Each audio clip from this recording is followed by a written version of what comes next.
Hi, welcome to the Crafty Oasis. This is Veronica, and today I wanted to share how you can have a digital contract to send to your clients to sign without having a subscription.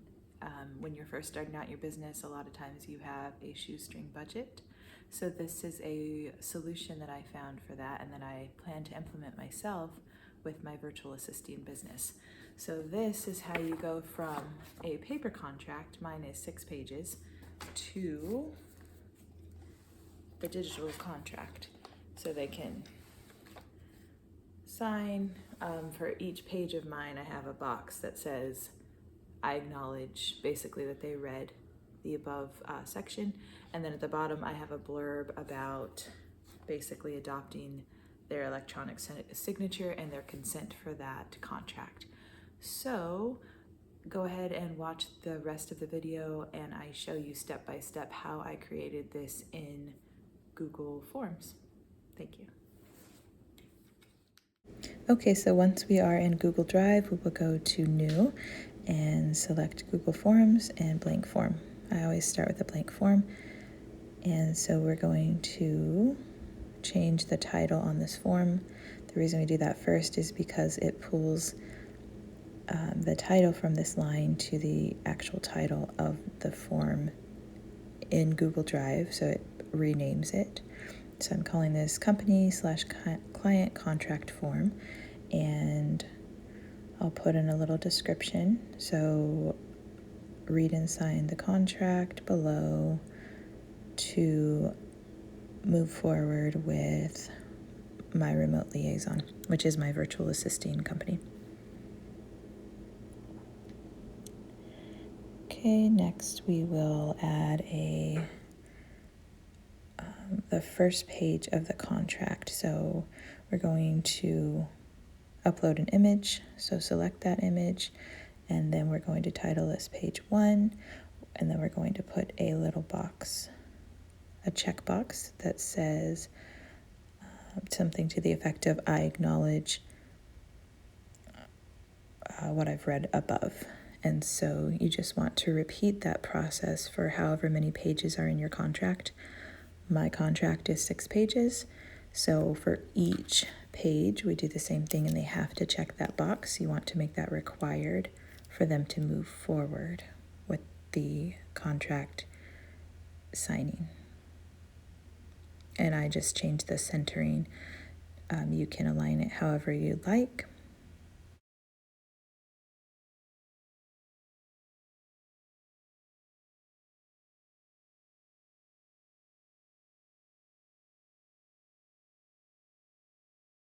Okay, so now that you've added all the pages for your contract, you just want to add another checkbox question that says the verbiage of basically, I agree to electronically adopt my signature. I actually looked up the verbiage from a legal company and just copied it verbatim so that I wanted to make sure I was protected. So just have that, make that required as well, and then they'll be able to sign the contract electronically while also viewing it.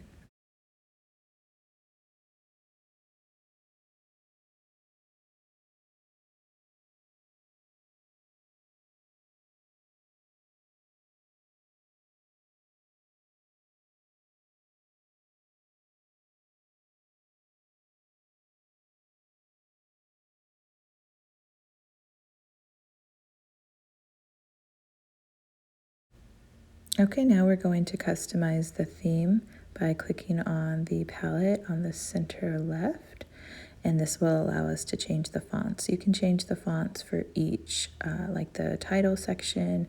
You can change it for the questions, the answers. You can leave them all the same. It's really up to you how you want this to look. If you want the brand continuity, I definitely recommend going through these steps and making these changes.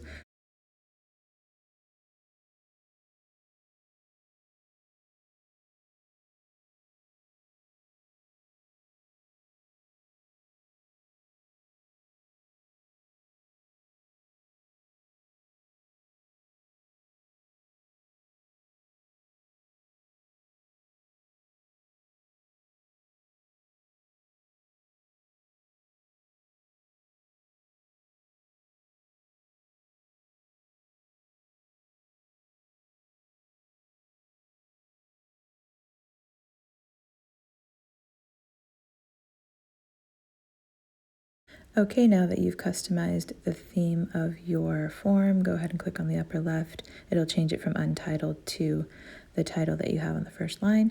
We're going to go over to responses and click link to sheets, and it should say link to the name that matches the form. You can also link it to an existing spreadsheet, but I always create a new one. And when you're on the spreadsheet, to remove that purple, you can click on the form drop down and delete formatting. Now we're on settings, so we're going through and changing the settings for responses. I always toggle on allow editing. I usually do not have the email requirement. I show the progress bar, and I have a confirmation message. I think the confirmation message is really important for sending a contract so they know what the next step is.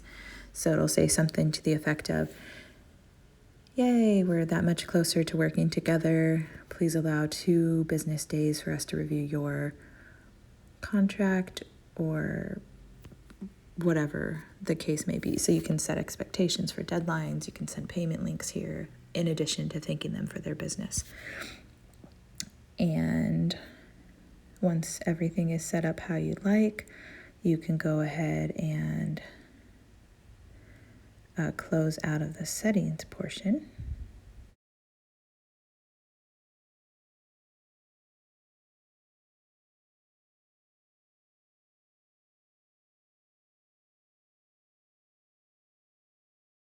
We're going to click on the eyeball to preview it. This just allows you to look at it like the user would see it and really get their experience. So this also helps you find typos and grammatical errors. It just helps you feel the flow, see the progress if since it's a 6-page contract in this case.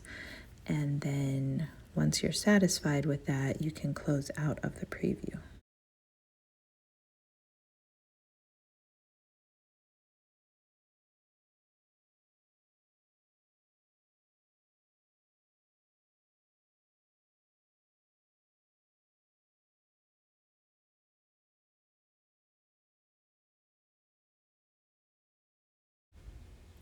Okay, so next what you're going to do is close out of the preview, and then we're going to look at our link settings before we publish it.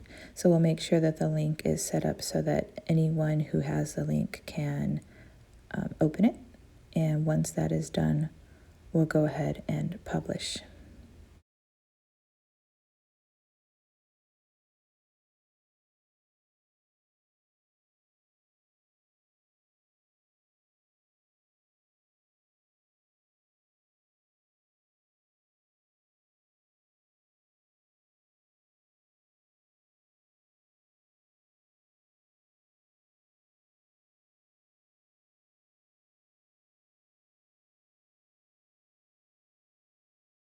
When you publish the link, I grab the copy link, I shorten it, and then I send it to myself to test it.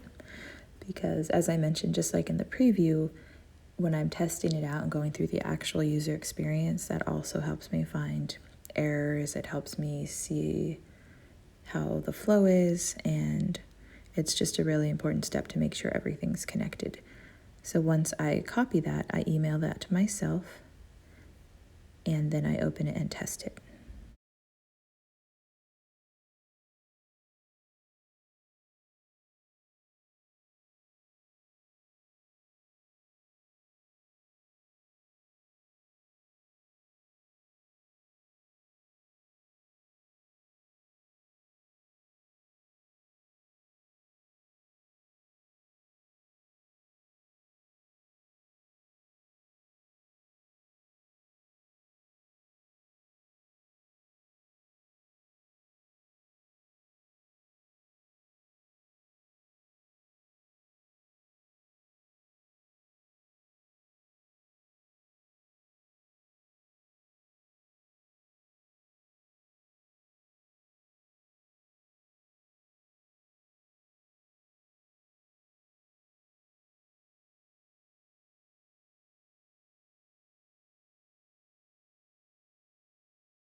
Okay, now you're seeing me screen record testing the link that I sent. Everything looks good.